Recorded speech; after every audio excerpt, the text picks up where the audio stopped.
नमस्कार। बड़ी खबर पर बड़ी और सार्थक बहस के साथ हम लेकर हाजिर हैं 5 की पंचायत। मैं हूं आपके साथ रीमा पराशर। कल रामनवमी थी। रामनवमी पर देश भर में हर्षोल्लास का माहौल था।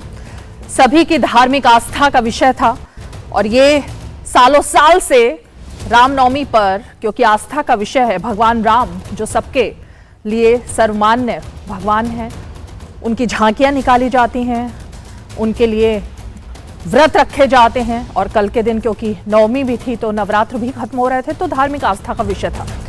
दुख ये जानकर के हुआ कि कल ही ममता बनर्जी जो कि पश्चिम बंगाल की मुख्यमंत्री हैं, धरने पर तो वो बैठी थी राजनीतिक वजहों से, क्योंकि उनको भ्रष्टाचार का मुद्दा उठाना था, उनको केंद्र सरकार पर हमला करना था। लेकिन कल का दिन उन्होंने चुना और सीधे धमकी दे डाली कि आज अगर शोभा यात्रा निकाली जाएगी और किन किन इलाकों से निकाली जाएगी और अगर कुछ होता है तो फिर कार्रवाई होगी।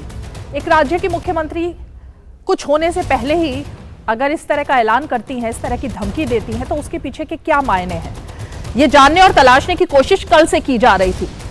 और कल शाम से ही ये दिखाई भी दे गया कि ममता बनर्जी के इन बोल के पीछे आखिर था क्या। क्या तुष्टीकरण जिसकी बात बीजेपी कर रही थी, आरोप लगा रही थी, वही सच था? क्योंकि कल से लेकर अब तक, इस वक्त तक, जब तक हम ये शो कर रहे हैं, बंगाल जल रहा है। हावड़ा में एक के बाद एक घटनाएं घट रही हैं और वही रूट हम बार बार बताने की कोशिश करेंगे आज इस बात को कि एक 20 किलोमीटर तो बहुत बड़ी बात है। 20 मीटर के दायरे में ही एक ही वो जगह है, धूलागढ़ में, हावड़ा के पास, जहां पर हर साल रामनवमी पर इसी तरह का आतंक मचता है, इसी तरह से पत्थरबाजी होती है, जलाया जाता है वाहनों को, पुलिस नहीं होती, मूक दर्शक बनी देखती रहती है। और इस बार भी उसी इलाके में अब तक आग जल रही है, लोग तितर बितर हो चुके हैं, पुलिस मूक दर्शक बनी रही और अब पुलिस ऐसे दिखा रही है कि जैसे सब कुछ जो है उसे पता था और वो उसको काबू करने की कोशिश कर रही थी। लेकिन इतना कुछ होने के बाद भी राज्य की मुख्यमंत्री और खासकर गृह मंत्री भी, क्योंकि ममता बनर्जी हैं, उनके बोल अभी भी बंद नहीं हो रहे। वो सीधे सीधे इस सब जो तहस नहस हो गया है, हावड़ा का ये पूरा इलाका, धार्मिक उन्माद की स्थिति पैदा हो गई है, उस सब के लिए वो फिर राजनीति खेल रही है। बजरंग दल, हिंदू दल, सब दलों को वो निशाना साध रही हैं। तो जरा तलाशने की कोशिश करेंगे कि जब इस पूरे इलाके के बारे में हर साल मुख्यमंत्री को पता होता है, तो इससे पहले सिर्फ पंचायत चुनावों को देखते हुए, उस पर नजर रखते हुए और कुछ वोटों के लालच के लिए इस तरह से अपने ही राज्य को जलाना और आगजनी करवाना और उसको तूल देना क्या जायज था? जरा टाइमलाइन पहले देख लेते हैं, उसके बाद कुछ और बात करेंगे।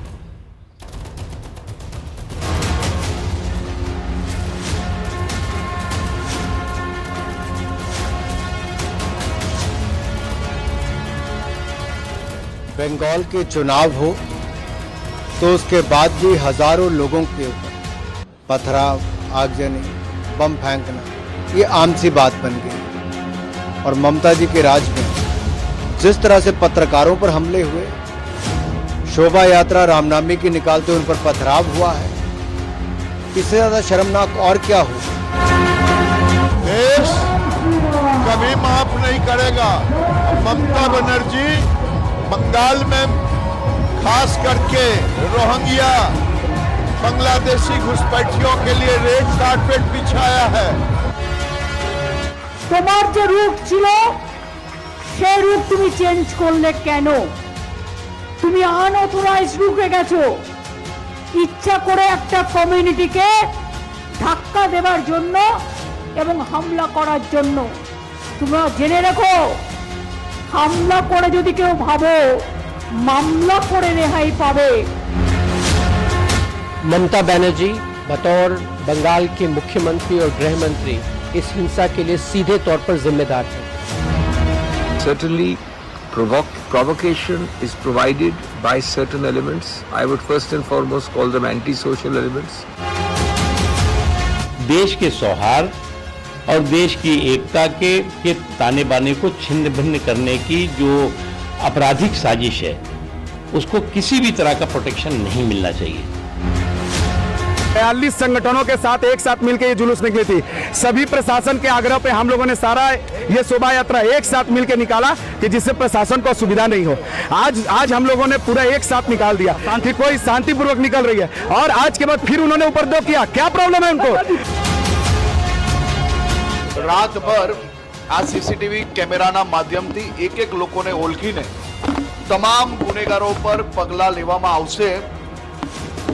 રામનવમીની યાત્રામાં જે કોઈ લોકોએ પથ્થર નાખ્યા છે એ ભવિષ્યમાં ક્યારેય પથ્થર તરફ જોશે નહીં, એવા કડક પગલા ભરવામાં આવશે। આમાં संभाजीनगर में जो परिस्थिति रात में तैयार हुई थी, अब उस पर काबू पा लिया गया है। मैं सभी से निवेदन करना चाहता हूं कि शांति बनाए रखें।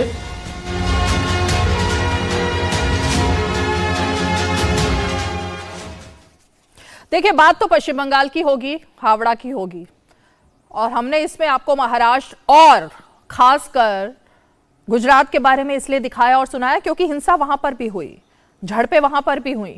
लेकिन एक जगह आपने हर्ष सांघवी को सुना जो कि गृह मंत्री हैं गुजरात के, और दूसरी तरफ आपने उप मुख्यमंत्री महाराष्ट्र के देवेंद्र फडणवीस को सुना। दोनों ने ही सीधे तौर पर चेता दिया है कि जिन्होंने भी पत्थरबाजी की, जिन्होंने भी ये कार्रवाई की, जिन्होंने भी उन्माद पैदा किया और शांति भंग करने की कोशिश की, उनके साथ ऐसा हर्ष किया जाएगा कि आने वाले दिनों में वो याद रखें। लेकिन पश्चिम बंगाल की मुख्यमंत्री और गृह मंत्री की तरफ से ऐसे बोल अभी तक दिखाई नहीं दिए पत्थरबाजों के लिए, जिन्होंने अशांति फैलाई उनके लिए, बल्कि वो तो बात कुछ और ही कर रही हैं। वो सवाल इस पर खड़ा कर रही हैं कि रूट क्यों बदला था। अगर रूट बदला था तो इसका जवाब एक अलग तरीके से लिया जा सकता है।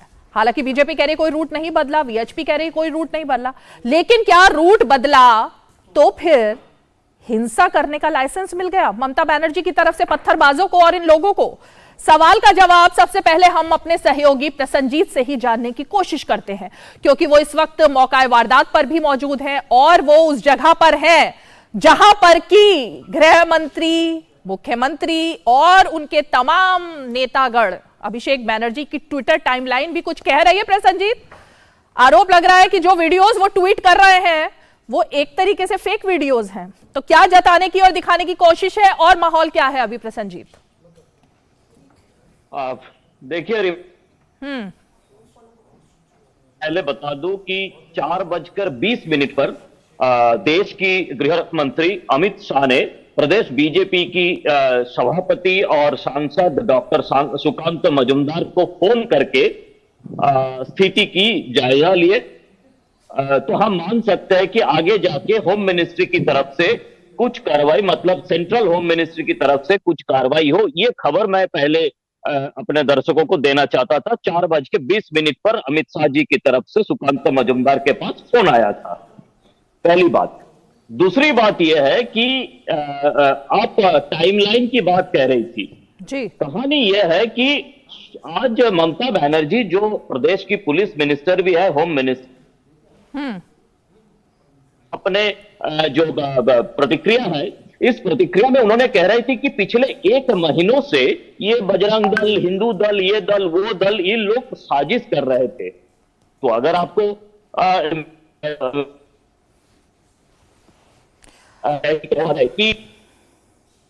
प्रसन्नजीत, माफ कीजिएगा, मुझे आपके यहाँ पर नेटवर्क का इशू है। प्रसन्नजीत, आपके यहाँ पर नेटवर्क का इशू है, बार बार फ्रीज हो रहा है। मैं कोशिश करूंगी कि अगर आपके पास हम दोबारा आ पाए। कुछ समझ नहीं आ रहा आप क्या बोल रहे हैं, फ्रीज हो रहा है कैमरा बार बार।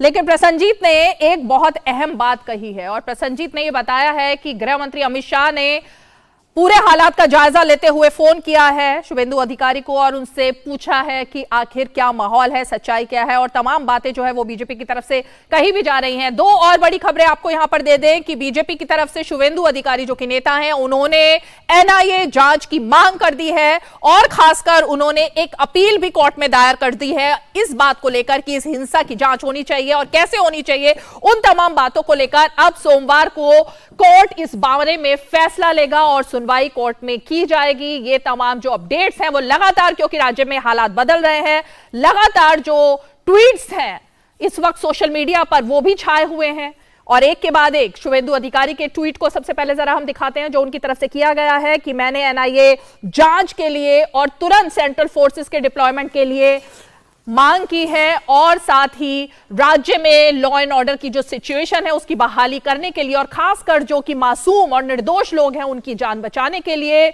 चीफ जस्टिस से एक अपील की है पीआईएल के जरिए।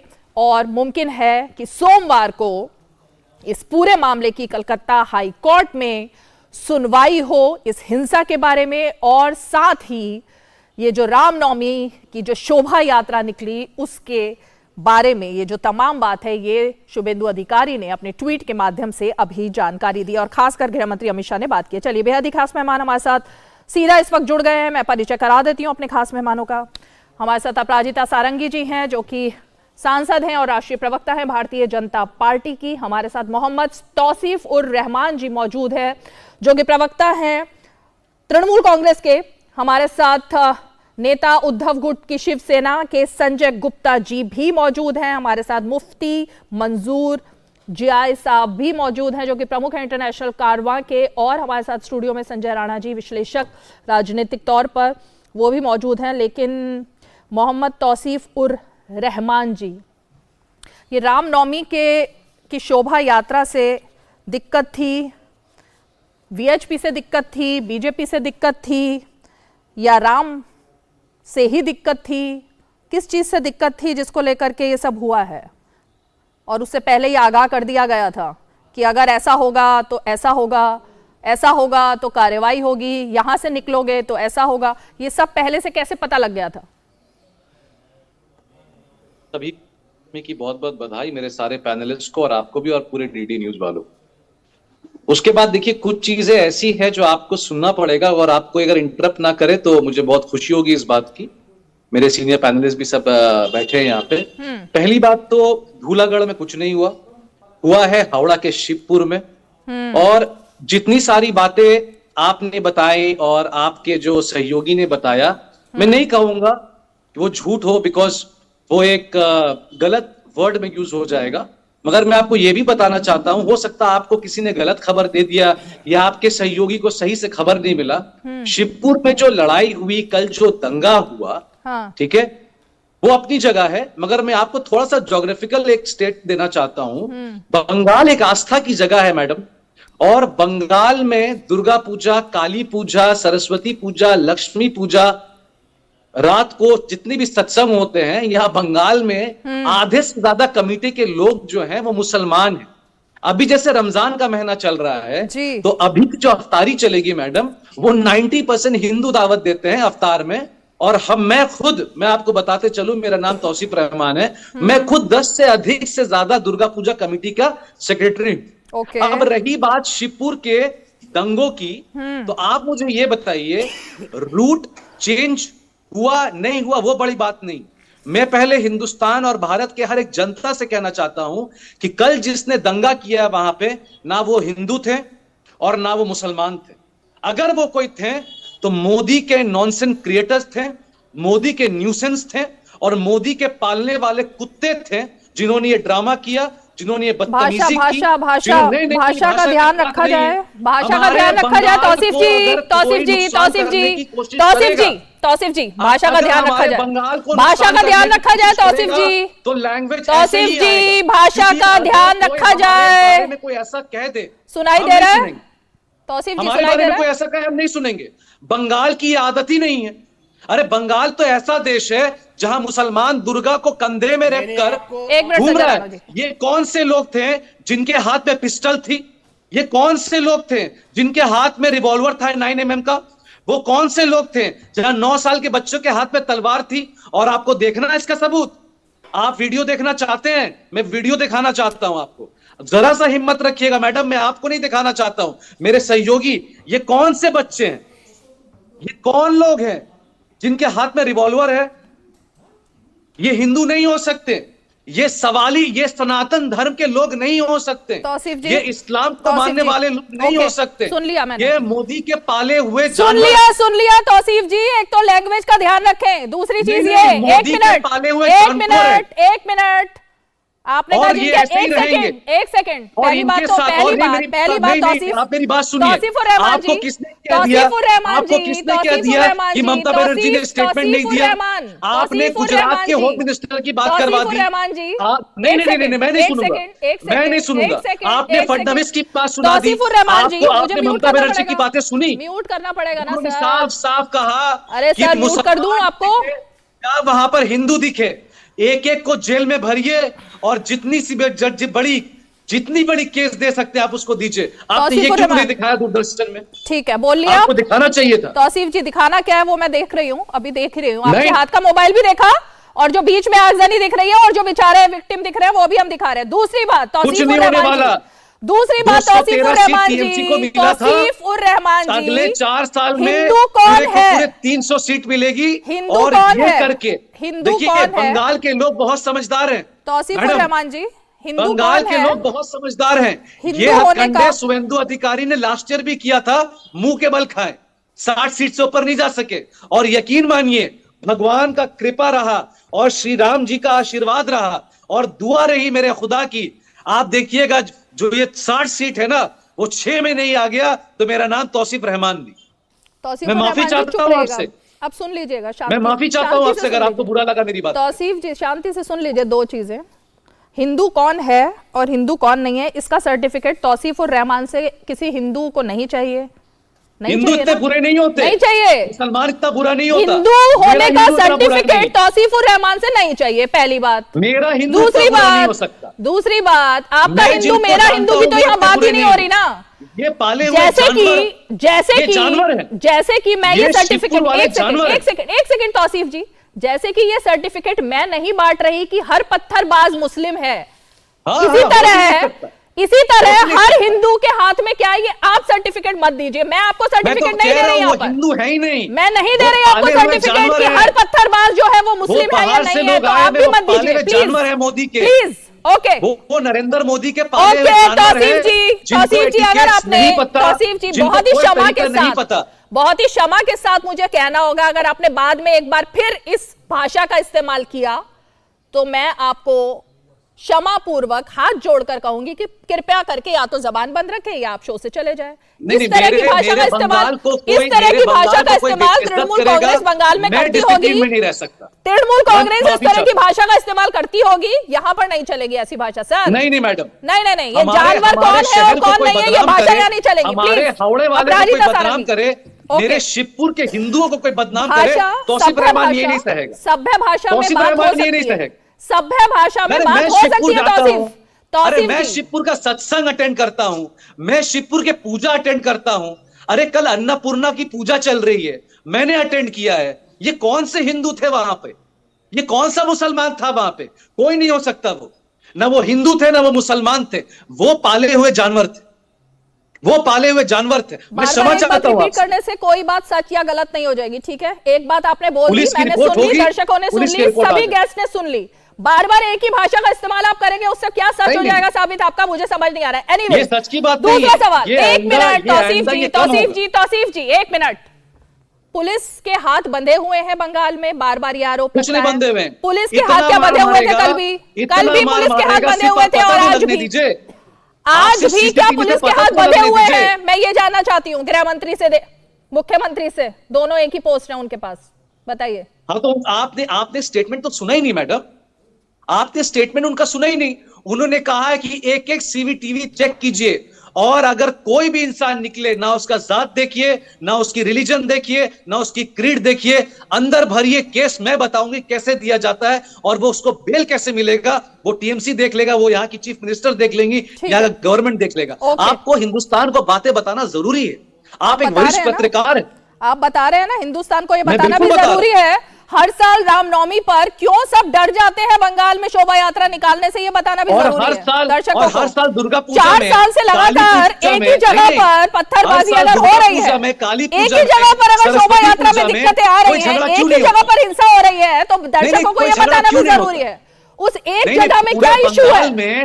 पूरे बंगाल में 37,000 पूजा पंडाल चलिए ठीक है, बनता है। अपराजिता सारंगी जी, तब झगड़ा क्यों नहीं होता? ओके शांत। अपराजिता सारंगी जी, पहले तो मैं इसी पर जवाब चाहूंगी, क्योंकि बार बार ये रूट बदलने को लेकर ममता बनर्जी बात कर रही हैं और उन्होंने कह दिया है कि क्योंकि रूट बदला था इसीलिए ये वारदात हुई। पहले ही आगाह कर दिया गया था कि ना रूट बदला जाएगा ना कुछ और होगा। तृणमूल कांग्रेस के प्रवक्ता को हमने सुना और हम सब ने देखा इन सब का व्यवहार कैसा है, कितनी बदजुबानी है। आदरणीय प्रधानमंत्री नरेंद्र मोदी और उनकी सरकार और उनके लोगों के विषय में आदर के साथ बात करें। वो देश के प्रधानमंत्री हैं, पहले तो ये सीमा में रहना सीखें, लक्ष्मण रेखा के अंदर रहें। और मैं कह दूं कि राजनीतिक हिंसा तृणमूल कांग्रेस और मैं कह दूं वामपंथियों के ब्लड में है, के डीएनए में है, ये इस बात से हम सब वाकिफ हैं। लगातार जब से 2022 के इलेक्शन का रिजल्ट निकला, निर्वाचन का परिणाम निकला, उसके बाद ये तृणमूल कांग्रेस के जो लोग हैं, मैं इनके स्तर की होना नहीं चाहती हूं, मैं भी उन शब्दों का प्रयोग कर सकती हूं, लेकिन मुझे लगता है मेरे पार्टी ने मुझे संस्कार सिखाया है, मैं इस तरह की बातें नहीं करूंगी। इनके लोगों ने हमारे लोगों पर प्रहार किया, उनकी हत्याएं की और बदसलूकी की, पहली बात। दूसरी बात, एक पर एक करके मैं डेट्स दे सकती हूं, मैं तिथि दे सकती हूं जब यहां राजनीतिक हिंसा हुई है। आप 31 मार्च 2022 को याद करें, बीरभूम में अचानक 10 शव बरामद हुए और पुलिस वारदात पर गई और उसके बाद जो कांड हुआ हम सब जानते हैं। 10 अक्टूबर 2022 मोमिनपुर में जबरदस्त हिंसा। तो लगातार इनके यहां हिंसा होती है। नेशनल क्राइम रिकॉर्ड ब्यूरो का रिपोर्ट आया है, हम सब जानते हैं कि महिलाओं के प्रति जो हिंसा और अत्याचार होते हैं उसमें पश्चिम बंगाल देश में चौथे नंबर पर है, एसिड अटैक में प्रथम नंबर पर है। इन सब बातों से ये प्रवक्ता जी को वाकिफ होना चाहिए, शायद इन्हें ज्ञात नहीं है। जिस दिन यह घटना हुई रामनवमी, देखिए जहां तक जय श्री राम का सवाल है, श्री राम देश की आस्था में है, देश के विश्वास में है, हम उनकी पूजा करते हैं, लेकिन जय श्री राम का नारा सुनते ही ममता बनर्जी जी बिदक जाती है, मैं इस शब्द का प्रयोग करना चाहती हूं, और वो मीटिंग छोड़कर चली जाती है और जय श्री राम कहने वालों को जेल में डाल दिया जाता है। इस बात को हम जानते हैं। सरस्वती पूजा पर भी तृणमूल सरकार, ममता बनर्जी जी की सरकार ने ही रोक लगाई थी। इसलिए सर्वधर्म समभाव की दृष्टि के साथ जनता के कल्याण के लिए काम करना तो तृणमूल कांग्रेस और ये सारे प्रवक्ता और ये सारे सरकार के जो अमला प्यादा हैं और ममता बनर्जी जी हैं, इनसे तो उम्मीद करना ही बेकार है। मैंने कहा राजनीतिक हिंसा इनके डीएनए में है। ठीक है, मैं बार बार इस बात को कहना चाहूंगी। और देखिए मेरे हाथ में कागज है, सरस्वती, ये देख लीजिए, ये कागज है मेरे हाथ में, तथ्य के साथ बताइए। आप सब देख लें, पूजा रोका गया। दिख रहा है? अरे मैडम देखिए, ये परमिशन लेटर है। ये आप किसी भगवान के ऊपर आलचल लगा रही हैं। अनुमोदन मांगा गया था, विश्व हिंदू परिषद ने कमिश्नर पुलिस से अनुमोदन मांगा था रूट का, पवित्र उत्सव में और शिवपुर का जो एरिया है वो इस रूट में है। हमें पाप तो ममता बनर्जी जी ने सरासर झूठ बोला जब उन्होंने कहा कि रूट बदल दिया गया। ये मेरे हाथ में है, 3 मार्च 2022 का, क्योंकि हमने ये जो चिट्ठी है ये आप सब देखें, पेपर में नहीं समझाना। हमारे लोग हमारी बातों ये देखिए मेरे हाथ में है। हमारे लोग ममता बनर्जी जी तथ्य नहीं जानती हैं, उन्हें गुमराह किया जा रहा है। ये मेरे हाथ में है। और यह कह देना कि रूट बदल दिया गया, अरे ये क्या बात हुई?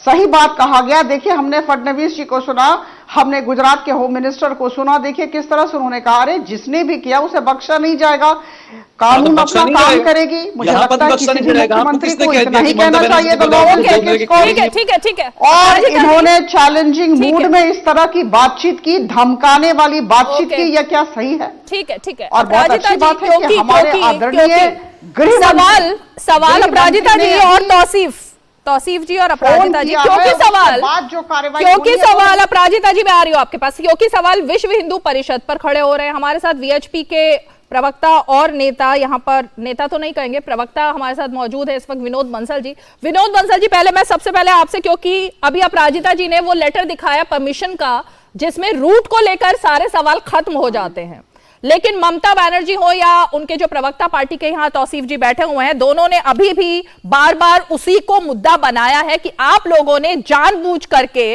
रूट बदला, और जो लोग हाथ में तलवार या बंदूक लेकर के गए थे वो कौन लोग थे, उनके ऊपर कार्रवाई होगी आर्म्स एक्ट के तहत। तो ये थोड़ा सा खुलासा पहले मैं आप ही से करवाना चाहूंगी। विनोद जी, क्या सच्चाई है? रीमा जी, सबसे पहले तो मैं आपकी धैर्य की परीक्षा जो ली गई है आपके पैनलिस्टों ने, उसी के लिए मैं आपको धन्यवाद देता हूं कि कम से कम इतना धैर्य हिंदू समाज की किसी बेटी के अंदर है कि इतना कुछ बोलने के बावजूद भी आप शांति से उस तौसीफ ने जो अपनी तारीफ बयां की थी जिन शब्दों के माध्यम से, उसको आप सुनती रही।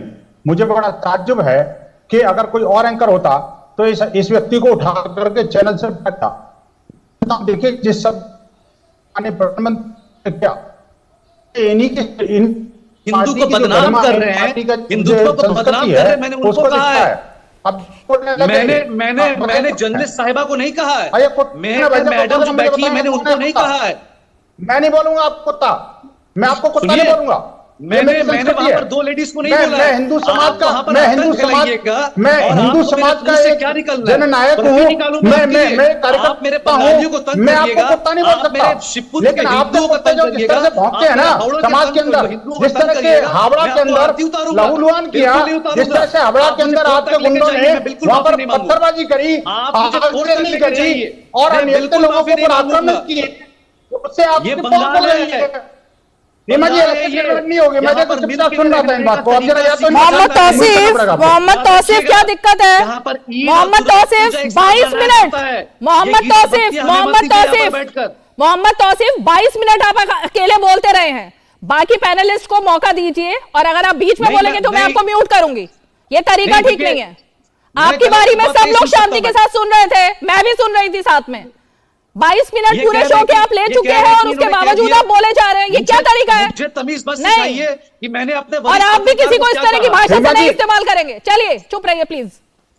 रीमा जी देखिए, डिबेट का टॉपिक कुछ भी हो सकता है, लेकिन माननीय प्रधानमंत्री के बारे में इस तरह की गंदी भाषा का प्रयोग करना, और वो भी एक नेशनल चैनल के ऊपर जाकर के डीडी न्यूज के ऊपर, मुझे लगता है बेहद। विनोद जी, मैंने उनको भी रोक दिया है। विनोद जी, रोका है मैंने उनको बोला है कि भाषा का संयम रखेंगे, मैंने उनको चुप कराया है। अब नहीं, ऐसा बोलने से काम नहीं चलेगा। बताइए रीमा जी, बोलने से काम नहीं चलेगा। ये ऐसे पैनलिस्टों को बुलाने से पहले कम से कम हमें ना बुलाएं। अरे आप डिबेट की बात करिए ना, जो तत्व है उसमें बात करिए। आपके पास बोलने आप क्या है? बाद में केस कर आप दीजिए। जिहादी मानसिकता मत दिखाइए। यहाँ पर एक नेशनल टीवी चैनल पर बैठ करके जिहादी मानसिकता मत बनाइए। ममतावादी सोच से मत चलिए, जो जिहादियों के लिए ममता बखेरती है। झूठ के ऊपर झूठ करती है। कुछ नहीं होने वाला, ये इस तरह का काम नहीं चलने वाला। नहीं पड़ता। अगर मैं माफी ये जो इस तरह के जो नेता है, ये नेताओं का पैरोकार है, वही देश को बर्बाद करते हैं। माफी मांग लूं कि अगर आपको कुछ बुरा लगा तो मैं सॉरी कहता हूं। बंगाल की धरती विनोद जी वाले लोग हैं ये। विनोद जी और अपराजिता जी माफी मांग रहे हैं, वो माफी मांग रहे हैं अपने शब्दों के लिए, वो माफी मांग रहे हैं अपराजिता जी से और अपने जर्नलिस्ट से। उनको कुछ बुरा लगता है तभी कर रहे हैं ये। आखिरकार एंकर बैठे हुए थे, बकवास क्यों कर जा रहा है? चुप रहे जरा, जब नंबर मेरा है तो मुझे बोलने देना। और अपराजिता जी से माफी मांग रहा हूँ, वहाँ दो लेडीज बैठी है, मैं सॉरी। रीमा जी, मैं उनको तौसीफ जी हो गया, अब आप शांत रहिए। तौसीफ जी अब प्लीज शांत रहिए, अब बोलने दीजिए विनोद जी को, अपनी बारी का इंतजार कीजिए प्लीज। विनोद जी प्लीज। विनोद जी देखिए रीमा जी, मैं आपको बता दूं, विश्व हिंदू परिषद जिम्मेदारी के साथ यात्रा निकालता है। अकेले बंगाल के अंदर 2000 यात्राएं कल के डेट में निकली हैं, और अकेले सिलीगुड़ी के अंदर 81 यात्राओं का एक समागम हुआ था, जिसमें हमारे joint general secretary doctor Surendra Jain ji स्वयं थे उसमें। आप देखिए 5 लाख की गैदरिंग उस एक यात्रा में थी वो सिलीगुड़ी के अंदर। और आप देखिए बंगाल के अंदर 2000 यात्राओं में हावड़ा में हमला हुआ और 5 जगह और हमले हुए। आप मुझे बताइए कि आखिरकार हिंदू समाज को अगर हमले करने होते तो क्या कोई बच पाता? मैं ये कहना चाहता हूं, आखिरकार हमारा समाज हमलावर नहीं है। हम भगवान राम की उपासना करते हैं, भगवान राम के आदर्शों पर चलते हैं, उनकी मर्यादा को लेकर के जन जन तक लेके जा रहे हैं। और ये आखिरकार मुझे बताइए, ये मुस्लिम बाहुल्य क्षेत्रों को सेंसिटिव एरिया क्यों डिक्लेयर किया जाता है? ये जो पहले सेंसिटिव एरिया डिक्लेयर किया जाता है, फिर उसको सेंसर कर दिया जाता है। आखिरकार अगर हिंदू समाज को मुस्लिम बाहुल इलाकों से या मस्जिदों मदरसों के सामने से क्या निकलने में कोई पाबंदी है क्या? क्या मिनी पाकिस्तान बन जाते हैं? और अगर ऐसा ही सरकार को तय करना है तो मुझे लगता है फिर हिंदू समाज को भी सोचना पड़ेगा कि अगर कोई मुसलमानों को कोई जुलूस मुहर्रम का निकल रहा है तो हम क्या करें। मैं ये कहना नहीं चाहता, लेकिन हिंदू समाज इस बात को सोचने को मजबूर हो रहा है, और वो इसलिए हो रहा है क्योंकि ये जो सेकुलरवादी नेता हैं, क्या ममता के गुर्गे, जिस तरह से हिंसा, आतंकवाद और वैमनस्य, सामाजिक विदूषिता ये इस तरह से जो फैला रहे हैं, ये इसके कारण जो है वो तो जिहादी हैं, उनको उनके हौसले बुलंद हो रहे हैं। अब हिंदू समाज इनको प्रत्युत्तर देने के लिए तैयार है। ओके, मैं जवाब लेती हूँ विनोद जी। मैं तौसीफ जी रुकिए जरा, मैं आपके पास आ रही हूँ। अभी मेरे 3 और मेहमान हैं, पहले जरा एक एक रिएक्शन उनसे लूं। मैं मुफ्ती मंजूर साहब, विनोद बंसल जी ने जो सवाल खड़ा किया मैं आप ही से जानना चाहती हूँ। बार बार जब भी कोई इस तरह की शोभा यात्रा निकाली जाए या कोई भी इस तरह का उत्सव हो, तो ये डर का माहौल जो पैदा किया जाता है, इन एरिया से आप निकल सकते हैं, इन एरिया से बैन करना पड़ेगा, यहां से सहम कर लोग निकलेंगे तो पत्थरबाजी होगी। ये जो घरों में पत्थर छुपे होते हैं और ताक लगाकर पत्थर फेंके जाते हैं, इसके पीछे क्या सोची समझी कुछ रणनीति होती है या कोई और विषय है इसके पीछे? मैं थोड़ा सा समझना चाहती हूँ आपसे। 2 अहम बातें आपको समझना चाहिए और पूरा मुल्क आपको देख रहा है। मैं तो एज अ चीफ मुफ्ती होने के नाते मैं तमाम लोगों से पहले आग्रह करूंगा कि इन पावन पर्वों पर, खूबसूरत त्योहारों को आग के अंदर में ना झुलसाएं। इन त्योहारों का इज्जत करें और इनका एहतराम भी करें, चाहे वो रमजान का मुकद्दस महीना हो या फिर रामनवमी की ये तारीख हो। ये हम सब के लिए बहुत ही खुशदायक है और ये हम सब के लिए खुशियां और उल्लास लाता है। अगर ऐसे दिनों को हम दंगे और फसाद के लिए छोड़ लेंगे तो यकीनन हम सब के लिए बहुत ही खतरनाक है और बहुत बुरी बात है। मैं तमाम लोगों से गुजारिश करूंगा कि ऐसे किसी भी घटना में शामिल ना हो और अपने आप को बचा के रखें और गलत अफवाहों पर भी ध्यान न दें। दूसरा अहम मुद्दा यह है कि जैसा कि हमारे दोस्त बंसल साहब ने कहा, तो बंसल साहब जरा तवज्जो दें। हम शोभा यात्रा निकालें, इसमें किसी को एतराज नहीं, लेकिन मस्जिद की दीवारों पर चढ़कर तिरंगे के लेकर निकले, आप तमाम झंडे लेकर के निकले, लेकिन क्या मस्जिद की दीवारों पे चढ़ेंगे? क्या हाथों में बंदूकें होंगी? क्या हाथ में तलवारें होंगी? हाथ में चिल्ला पुकार करने के लिए माइक मस्जिद के दरवाजे पे खड़ी करके करेंगे? क्या ये सब मुनासिब है? क्या ऐसा अच्छा लगता है कि इस तरीके की कार्रवाइयां की जाए?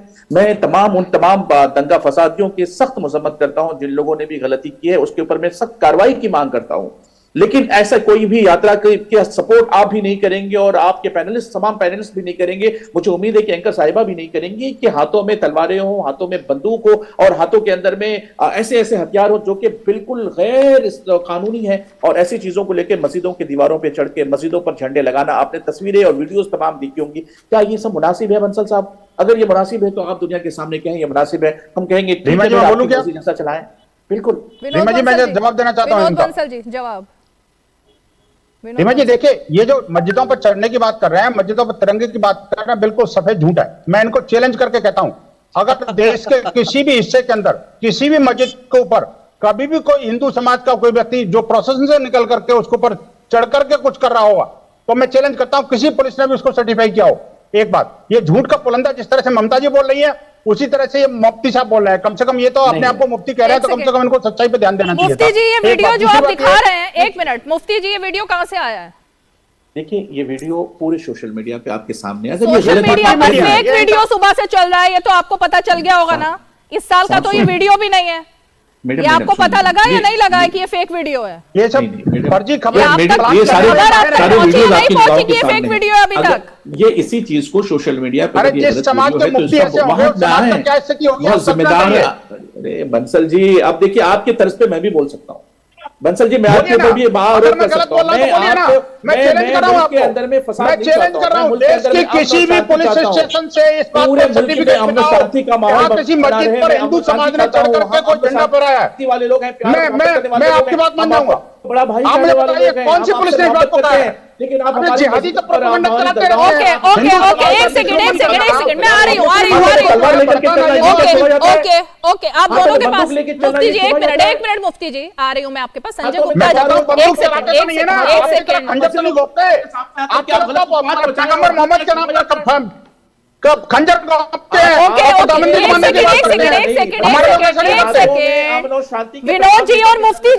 विनोद जी और मुफ्ती जी फैक्ट्स पर अभी बात करते हैं। 2 मिनट दीजिए, बहुत सारे फैक्ट्स मेरे पास भी है, जरा उस पर बात करेंगे। संजय गुप्ता जी और संजय राणा को मैं 1 मिनट के लिए जरा डिबेट में ले आऊं, उसके बाद आप दोनों के पास फिर से आती हूँ। संजय गुप्ता जी, आपको आज इस डिबेट में बुलाने का मेरा मकसद ये था कि महाराष्ट्र में भी इस तरह की घटना हुई, गृह मंत्री ने सीधे तौर पर, जैसे गुजरात के गृह मंत्री ने बोला, ऐसे यहां पर उप मुख्यमंत्री ने सीधे कह दिया कि दंगाई जो भी हो उनके खिलाफ कार्रवाई होगी।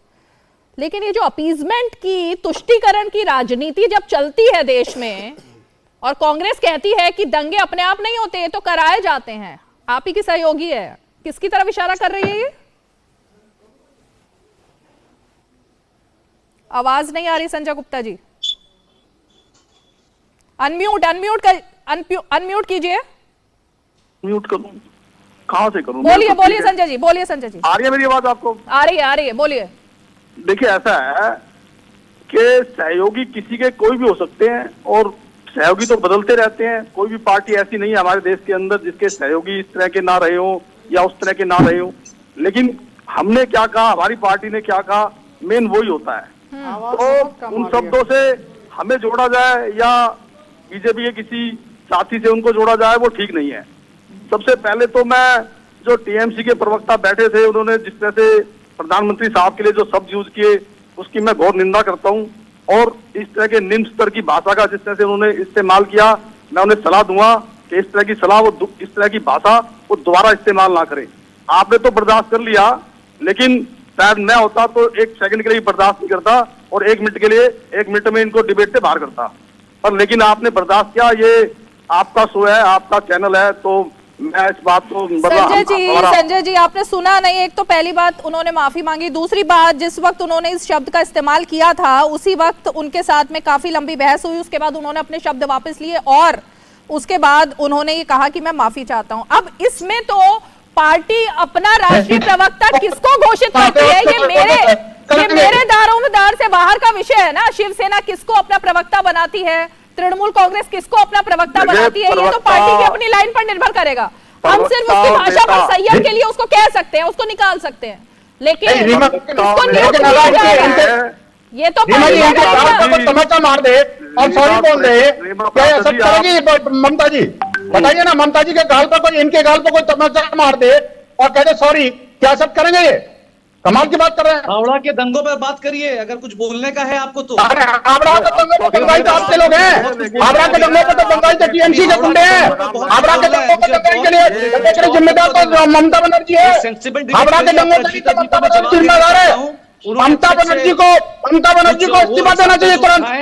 ये इस तरह की बातें करके, मुसलमानों को भड़का करके और हिंदू समाज के विरुद्ध उसको हमला करने के उत्तेजित कर देंगे, वो तो उत्तेजित करती हैं। आप बताइए, एक मुख्यमंत्री होकर इमामों के संगठन में जाकर के मुसलमानों के बीच जाकर के कहती हैं कि आखिरकार मैं मोदी जी को और अमित शाह के लिए कुछ भी करने को तैयार हूँ। अरे संजय गुप्ता जी की बात अधूरी रह गई। संजय गुप्ता जी एक मिनट संजय गुप्ता जी ओके, आप जिहादी बांटेंगे सर्टिफिकेट हिंदुत्व का? मैं अभी कान पकड़, आज काटने वाले काटने पीटने छाटने वाले लोग हमें मंत्र बनाएंगे। बहुत बढ़िया, ये गौकसी करने वाले लोग हमें मंत्र बनाएंगे। ये टीएमसी के गुंडे में मंत्र पढ़ाएंगे। नहीं पता है, नहीं पता है। अरे शर्म आनी चाहिए आपको। तौसीफ जी एक मिनट, तौसीफ जी एक तो आपने भाषा की मर्यादा, एक मिनट देखिए आपने एक तो भाषा की मर्यादा नहीं रखी तौसीफ जी, मैंने आपको बार बार रोका, आपने भाषा की मर्यादा नहीं रखी। मैंने आपने पूरी डिबेट को डिरेल करके रख दिया। मैं तो मुद्दे पर बात करना चाहती थी, लेकिन आपने अपनी भाषा मांगी। अरे मैंने मांगी क्योंकि आप दोनों मेरे सीनियर हैं और सेंसिबल बात की है। मैं इस बात से इनके गाल पर पड़ जाएगा। एक मिनट तौसीफ जी, क्या सिर्फ महिलाओं का ही आदर करना चाहिए, पुरुषों का आदर नहीं करना चाहिए? आप कह रहे हैं आप अपराजिता जी से और मुझसे माफी मांग रहे हैं, जिस तरीके से बाकी लोगों की कोई इज्जत नहीं है क्या? आपने मुझे बाकी लोगों की इज्जत है या नहीं है, उनसे माफी नहीं मांगेंगे आप? बात को मान गया, मैं वापस से कह रहा हूँ Aparajita ji, I am sorry because you are the panel को डिरेल करना चाहते हैं। चाह रहा हूं अभी दंगे की बात करते हैं, मुझे मौका दीजिए, दंगे की बात करते हैं। ओके संजय गुप्ता जी की बात करते हैं, ठीक है तौसीफ जी, संजय गुप्ता जी दंगे की बात करते हैं। ओके आप शिवपुर, पहले तो बात है शिवपुर जो है। अरे तौसीफ जी संजय गुप्ता जी को कंप्लीट करने दीजिए, फिर आपके पास आ रही हूँ तौसीफ जी। अच्छा ठीक है जी, ठीक है ठीक है। बदतमीजी यादों को पार करोगे क्या संजय गुप्ता जी? चलिए जी, सीमा प्रसाद जी पूछिए। संजय गुप्ता जी कंप्लीट कीजिए आप जो बोल रहे थे। अब मैं तो जो बोल, अब आप सवाल कीजिए मुझसे, अब क्या सवाल है आपका? आप डिरेल हो गए अब। मेरा सवाल यही था कि जिस तरह से ये पूरा मामला हुआ, आप आपने देखिए जिक्र किया, एक मछली कैसे ताला का पूरे को गंदा कर देती है। ओके, आपने जो जिक्र किया मैं ये जानना चाहती हूँ कि ये जो दंगाई है, जो दंगाई मानसिकता है, उसके साथ में किसकी ममता दिखाई दे रही है? देखिए, दंगाई है, इसको किसी भी धर्म के साथ, राजनीति के साथ नहीं जोड़ना चाहिए। जिसने भी दंगा किया वो चाहे किसी भी धर्म से था नहीं था, हमें इस बात में जाने की जरूरत ही नहीं है। जिसने दंगा किया है, दंगाबाजी की है, उसके खिलाफ कार्रवाई होनी चाहिए। जो भी हो दंगेबाज, जिसने भी दंगा किया, इसमें अब राजनीति की जाए, इसके अंदर एक दूसरे के आरोप प्रत्यारोप लगाया जाए, इस बात में नहीं। जिन्होंने दंगा किया उनके खिलाफ सख्त कार्रवाई हो, और वो किसी भी स्टेट के अंदर हो। और इस तरह के दंगों को हम किसी भी तरह से बर्दाश्त नहीं कर सकते। ये रामनवमी हमारा एक ऐसा धर्म है, रामनवमी हमारा एक ऐसा पर्व है जो साल में एक बार मनाया जाता है। अगर इसमें ये कहा जाए रूट ऐसा बनाया जाए, रूट वैसा बनाया जाए, ये गलत बात है। किसी भी स्टेट के अंदर, किसी भी गली से, किसी भी जगह से हमारा रूट बन सकता है। ठीक है, और मेरा पॉइंट ही यही है संजय राणा जी कि रूट बनाने की जरूरत देश में क्यों आती है? क्यों अपने ही देश में आपको एक रूट पर ही चलना पड़ेगा? और अगर आप उस रूट पर नहीं चलेंगे तो फिर आपके ऊपर पत्थरबाजी होगी। संजय राणा जी। संजय गुप्ता मेरा नाम, आप या कोई संजय राणा भी है यहाँ पर? आप लोग से मेरा नाम संजय राणा, मुझे बोलने दिया जाए कृपया करके। अच्छा, आपका नाम Sanjay Rana, okay. Good evening Reema ji, good evening में फैले पर। देखिए, ऐसा है कि ये जब वेल एक्सपेक्टेड था कि इस तरह की घटना घट सकती। जब आपने सुना होगा कि ममता बनर्जी कल अपने जब वो कर रही थी आंदोलन, तो उसमें उन्होंने क्या बोला था, अगर आप इस रास्ते से जाएंगे तो सख्त कार्रवाई की जाएगी और किसी मुसलमान के साथ गलत हुआ तो मैं छोड़ूंगी नहीं। आपका नंबर 1। नंबर 2, इस देश ही हिंदुस्तान है। ये रूट क्या होता है? हिंदुस्तान में रहने के लिए, हिंदुस्तान में हमें पूजा करने के लिए क्या मुझे किसी से पूछ के जाना पड़ेगा कि रास्ता इधर जाता है? क्या हिंदुस्तान जो मुस्लिम इलाका, वो हिंदुस्तान का इलाका नहीं है? वो क्या पाकिस्तान में कि हम उधर नहीं जा सकते, मुझे पासपोर्ट लेके जाना पड़ेगा? ये किस तरह की मानसिकता हम लेके आ गए यहाँ पे? और ये इलाका कहां से आ गया? इलाका क्या होता है? मुसलमान इलाका, हिंदू इलाका। चाहे वो मुसलमान हो, हिंदू, वो किसी भी रूट से जा सकता है, अपनी पूजा पद्धति को पालन कर सकता है। आपको एक तीसरी चीज और महत्वपूर्ण बताना चाहता हूं रीमा जी, ये 7 जनवरी 2013 को ऐसे घटना घटी थी। आपके होगा लक्ष्मी पूजा में अक्टूबर में इसी तरह की घटना घटी थी, और इस तरह घटना अभी घटी है। उसके पहले पिछले साल अगर देखेंगे रामनवमी में इसी तरह की घटना कानपुर में, वेस्ट बंगाल में, आपके महाराष्ट्र में, और इसी तरह की हिंसा राजस्थान में हुआ था। इसी तरह के वीडियो जो मौलवी साहब वीडियो दिखा रहे हैं, कृपया करके वीडियो का सत्यता जांच कर लिया करिए। ये बैठ करके रूमर ना फैला यहाँ पे। पिछले साल का वीडियो आप लेके बैठे और वो वीडियो को सत्यापित किया गया था, वो गलत था, वो फेक था।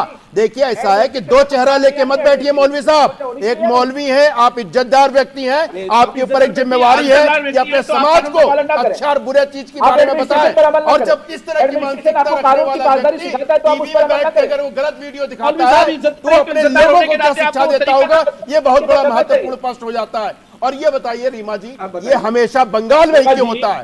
ये बंगाल में ही क्यों पूछना पड़ता है और कोर्ट को आना पड़ता है कि आपको विसर्जन करने के लिए कोर्ट आदेश देगा? हम अपनी पूजा करने के लिए क्या मैं कोर्ट से आदेश दूंगा? हमें अपनी पूजा करने के लिए क्या मैं ममता बनर्जी से पूछूंगा?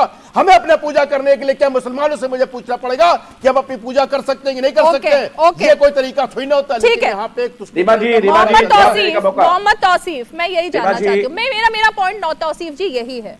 जो बात संजय गुप्ता जी ने कही, जो बात विनोद बंसल जी ने कही, जो बात अपराजिता जी ने कही, और जो संजय राणा जी भी कह रहे हैं, अपने देश में ये रूट पर चलकर अगर इधर उधर हो गए, पहली बात तो रूट को लेकर क्लैरिटी आपको मिल गई होगी, लेकिन अगर रूट से हटकर थोड़े 4 कदम कोई चल दिया तो उसके ऊपर पत्थर पहले से तैयार क्यों रखे जाते हैं? और ये जांच पहले क्यों नहीं की गई सेंसिटिव एरियाज में पुलिस ने? कौन से संवेदनशील इलाके हैं? जी तौसीफ मैम, मैं 30 सेकंड बोलूंगा, प्लीज मेरी बात सुन लीजिए। बोलिए।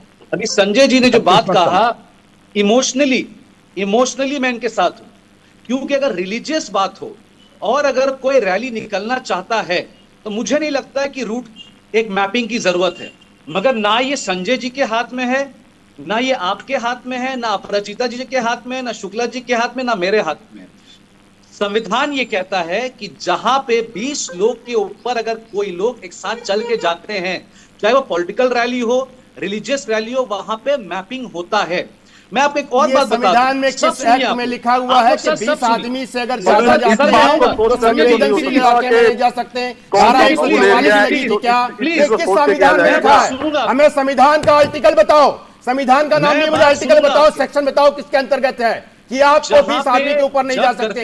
देखिए तौसीफ भाई, कानून मुझे मत सिखाइए, धारा 144 लगी हुई थी, ये बताइए आपने संविधान का नाम दिया तो संविधान में किस धारा में लिखा हुआ है, किस आर्टिकल किस सेक्शन में लिखा हुआ है, आपको ये बताना पड़ेगा तौसीफ भाई, आपको जाने नहीं दूंगा इस तरह। आप बरगलाइए नहीं, बिल्कुल देश की जनता को और मीडिया बैठे लोगों को बरगलाना बंद कर दीजिए। अरे सर आपकी डांट मेरे लाट प्यार नहीं, डांट नहीं रहा हूं, मैं तो प्रश्न पूछ रहा हूं। बताइए आर्टिकल, आपने संविधान, आजकल एक संविधान फैशन चला हुआ है, किताब लेके बैठ जाते हैं, कितने आर्टिकल आपको पता नहीं है, संविधान का पता नहीं है। संजय राणा जी, तौसीफ जी और खासकर तौसीफ जी और मुफ्ती मंजूर जी, एक तो ये व्हाट्सएप पे फेक वीडियोस को चैनल पर नहीं दिखाना चाहिए, है ना? फेक वीडियोस पर चर्चा करनी बंद कर देनी चाहिए। और अगर कोई आर्टिकल है, क्योंकि आपने दर्शकों को बताया कि ऐसा होना चाहिए, तो सीधे तौर पर आर्टिकल बता दीजिए। मैं बता रहा हूँ एडमिनिस्ट्रेशन, मैं बता रहा हूँ। नहीं सर, फेक वीडियो नहीं प्लीज, नहीं फेक वीडियोस मत चलाइए। ऑथेंटिकेट जब आप नहीं कर सकते किसी चीज को तो उसको मत दिखाइए चैनल पर। ओके, एडमिनिस्ट्रेशन भी किसी चीज का नाम है या नहीं? कानून साजी भी किसी चीज का नाम है या नहीं? पुलिस प्रशासन किस काम के लिए इस्तेमाल होती है वो जानती हैं आप? जरा बताइए भाई साहब को कि एडमिनिस्ट्रेशन क्या होता है। नहीं, एडमिनिस्ट्रेशन क्या होता है कि आप अपने घर में पत्थर लेके बैठेंगे? एडमिनिस्ट्रेटर क्या होता है कि मस्जिदों में पत्थर लेके बैठेंगे? ये बताइए, अगर पत्थर फेंका जाता है तो इसका मतलब साजिश के तहत काम किया जा रहा है। ये बताइए, मेरे घर में तो पत्थर नहीं मिलेगा, आप जाके चेक करा लीजिए, मैं यहाँ स्टूडियो में बैठा हूँ, नहीं मिलेगा। हम कहते हैं जितने भी पैनलिस्ट बैठे हैं यहाँ किसी घर में पत्थर नहीं मिलेगा। हाँ, अगर मैं साजिश करता हूँ तो मेरे घर में पत्थर मिलेगा, मेरे घर में बम भी मिलेगा, मेरे घर में कट्टा भी मिलेगा। यही समस्या आप लोग की, आप लोग अपनी गलतियों को ढांकने के लिए तरह की बातें कर रहे हैं। ठीक है, एक वैलिड पॉइंट है मुफ्ती जी, वैलिड पॉइंट है। ये पत्थर छत पे क्यों रखे गए थे? हाथों में बंदूक कहां से आ जाते हैं? तलवार लेकर के शोभा यात्रा में चलने की इजाजत कौन दे रहा है? पहले से पता होता है ये? क्या ये पहले से पता होता है?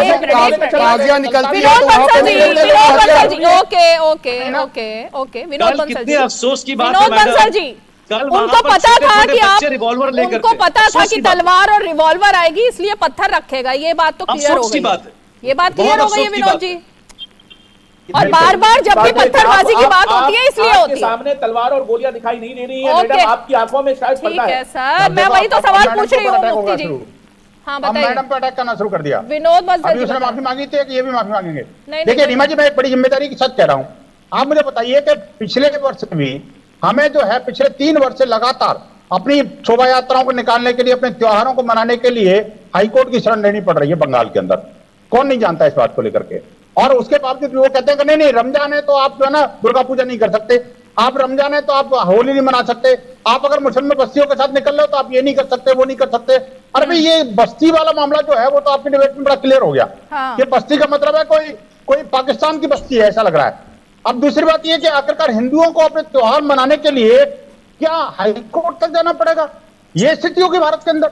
और मुझे बताइए कि जिस तरह से पोस्ट सिलेक्शन जो हिंसा हुई थी और माननीय राज्यपाल खुद स्कूटर पर बैठ, मोटरसाइकिल पर बैठ करके और पीड़ित परिवारों से मिलने गए थे, आप देखिए वो तो पूरे देश ने देखा, पूरे विश्व ने देखा कि किस तरह की स्थिति है वहां की।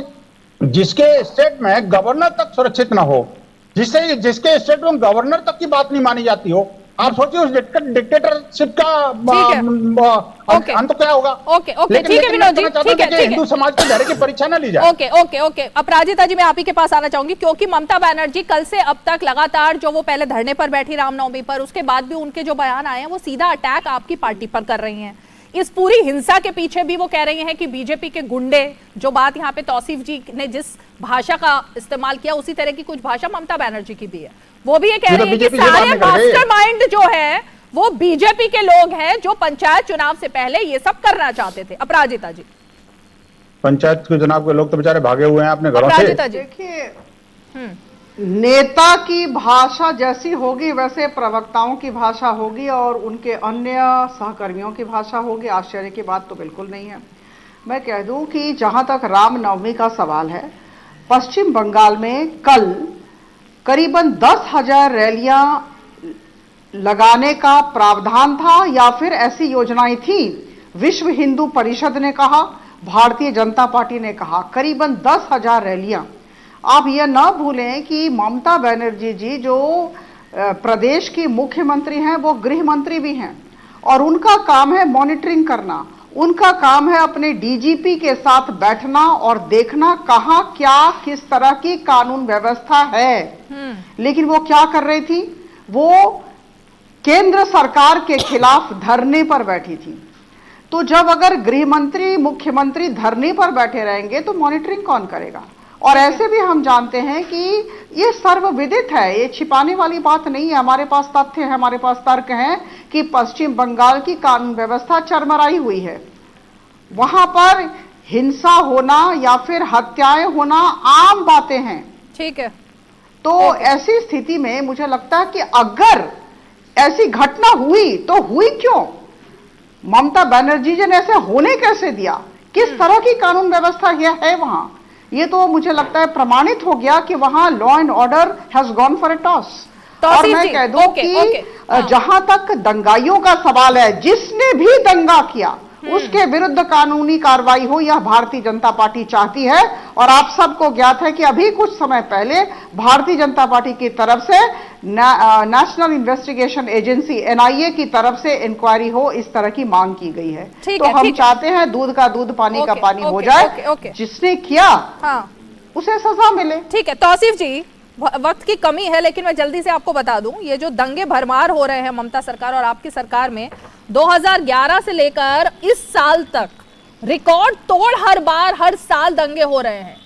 कभी 6,000 का आंकड़ा पार कर जाता है तो कभी 7,000 का आंकड़ा पार कर रहा है। क्योंकि वक्त कम है इसलिए मैं आपको टाइमलाइन पूरी नहीं बता रही हूँ, लेकिन मैं आपको सिर्फ और सिर्फ ये जानना चाहती हूँ कि क्या बंगाल में अब एक वर्ग के लिए ही सरकार काम करेगी जिसके आरोप लग रहे हैं, और जो ममता बनर्जी के बयान से भी दिखाई दे रहा था, जो धमकी भरा उन्होंने लहजा इस्तेमाल किया था, वो किसके लिए था फिर?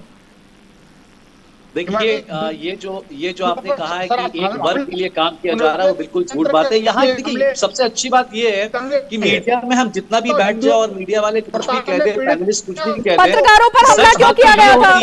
पत्रकारों पर हमला क्यों किया गया तौसीफ जी? पत्रकारों पर हमला क्यों किया गया आज? सुनिए, कल जितनी भी रामनवमी की रैली निकली है वो मुसलमान एरिया से भी निकला और मुसलमान लोगों ने सेलिब्रेट भी किया। मैं चाहता हूं 3.6 मिलियन डीडी वाले फॉलो करते हैं, काफी बड़ा व्यूअरशिप है आपका, छोटी मोटी बात नहीं है। मैं जरूर टैग करूंगा और वो सारे वीडियो डीडी न्यूज के साथ टैग करूंगा जहां खूबसूरत तौर पे बिल्कुल करिए तौसीफ जी, बिल्कुल करिए। लेकिन मैं सिर्फ आपसे और अंत में चलते मुफ्ती मंजूर है, आपसे एक ही सवाल है, मिक्स्ड एरिया है, एक ही सवाल है तौसीफ जी, एक ही सवाल है तौसीफ जी, एक ही सवाल है। अगर डर नहीं था तो पत्रकारों को कुछ भी रिकॉर्ड करने से क्यों रोका गया? उन पर हमले क्यों किए गए? पत्रकार क्यों घायल हुए वहां पर? और बार बार क्यों पत्रकारों पर हमले होते हैं पश्चिम बंगाल में? झूठी खबरें अगर दिखाइएगा मैडम, झूठी खबरें ऐसे ही होगा। पत्रकार खून में लथपथ अपने फोटो डाल रहे हैं, वो झूठी खबरें आपके लिए। कई न्यूज वाले बात नहीं करना चाहते हैं, उन्होंने कुछ और ही दिखा दिया। आप तो कम से कम बात सुन रही हैं, आप तो समझ रही हैं, कम से कम आप एक पक्ष तो नहीं ले रही हैं। कम से कम यहाँ पर बातें रख रहे हैं। मुफ्ती मंजूर जी चलते मैं सिर्फ एक सेकेंड जल्दी से मैं ये पूछना चाहूंगी कि पहली बात प्लीज नहीं, बिल्कुल नहीं। एक सेकेंड, दोनों चीज लागू होता है मैडम। और मैं तो जरूर ये कहना चाहूंगा कि महाराष्ट्र की सरकार से बंगाल की सरकार को सबक हासिल करना चाहिए। वहां पर किस तरीके की दंगाएं हो रही हैं, उन तमाम दंगाओं पर रोक लगनी चाहिए। मैं सख्ती के साथ मजम्मत करता हूं चीजों की, और देवेंद्र फडणवीस जी से उनको सबक हासिल जरूर करना चाहिए। मैं बार बार कहता हूं, जहां पर भी जुल्म हो रहा है, ज्यादती हो रही है, गलत हो रहा है, उसकी निंदा होनी चाहिए। एक सेकेंड, और बार-बार मैं कहता हूं एक सेकेंड मुफ्ती मोहम्मद जी, ये फोटो देख रहे हैं आप? राष्ट्रीय पत्रकार है ये राष्ट्रीय पत्रकार है, इसका नाम है कुंदन सिंह। मैडम दिल्ली से कवरेज के लिए गया था ये।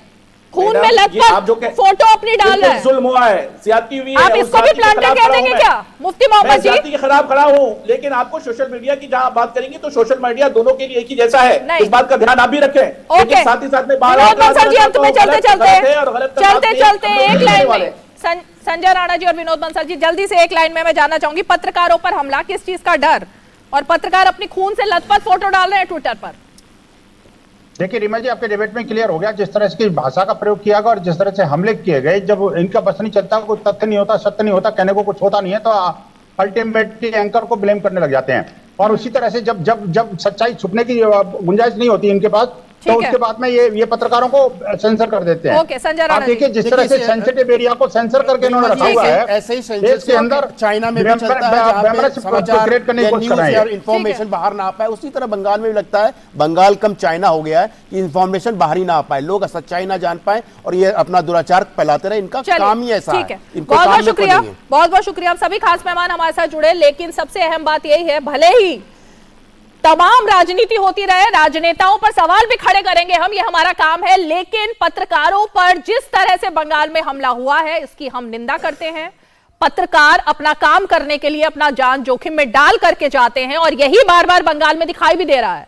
लेकिन जब भी कभी कवरेज के लिए पत्रकार वहां जाते हैं, तो चाहे वो पुलिस हो या फिर कि ये दंगाई हो, ये कौन दंगाई है ये हम सवाल छोड़ रहे हैं यहां पर, लेकिन ये दंगाई अगर पत्रकारों को भी काम नहीं करने देते, तब तो ये सवाल खड़ा होता है कि कौन सी ऐसी चीज है, कौन से ऐसे राज हैं और कौन से ऐसे सबूत हैं जिसको सबके सामने लाने वाले पत्रकारों पर ही हमला करके उसको छुपाने की कोशिश होती है। चलिए, आज 5 की पंचायत में इतना ही। सोमवार को फिर होगी मुलाकात, तब तक के लिए हमें दीजिए इजाजत। नमस्कार।